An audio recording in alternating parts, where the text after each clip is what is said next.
আসসালামু আলাইকুম। আজকে আমি বানাবো ঝাল ঝাল চাপা শুটকির ভর্তা। এখানে আমি নিয়েছি কাঁচামরিচ, রসুন, শুকনা মরিচ, চাপা শুটকি আর পেঁয়াজ। এই তো উপকরণ।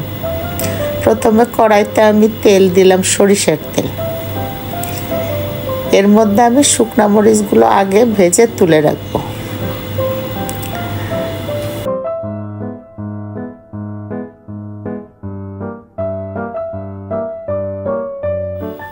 এবার ওই তেলের মধ্যে আমি কাঁচামরিচ দিয়ে দেব। কাঁচামরিচ কিছুক্ষণ ভেজে নিয়ে তাতে আমি রসুন দিব। রসুন কিছুক্ষণ ভাজা হলে আমি চাপা শুটকিগুলো দিয়ে ভেজে নিব। তারপর সবার শেষে আমি পেঁয়াজ দিয়ে কিছুক্ষণ ভাজবো। হালকা ভেজে নেব যাতে একবারে সিদ্ধ না হয়, একটু কচকচা থাকে। এই অবস্থায় আমি তুলে নেব এগুলো।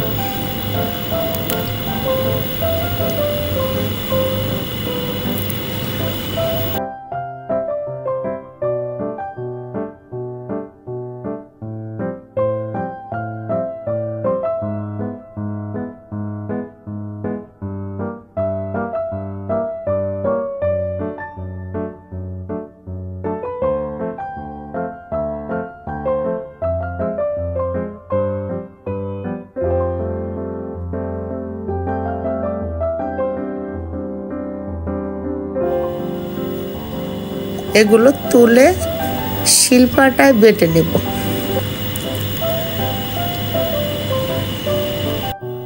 প্রথমে শুকনা মরিচ লবণ দিয়ে বেটে নেব।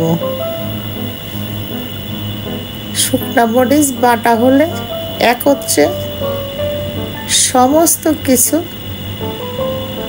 বেটে নেব। এই ঝাল ঝাল চাপা শুটকির ভর্তা এত মজারে ভাই, যে খায় সেই বোঝে এর স্বাদ।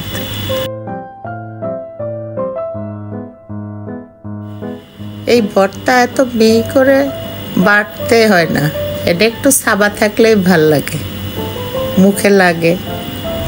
আপনারা একবার ট্রাই করে দেখতে পারেন এর স্বাদ।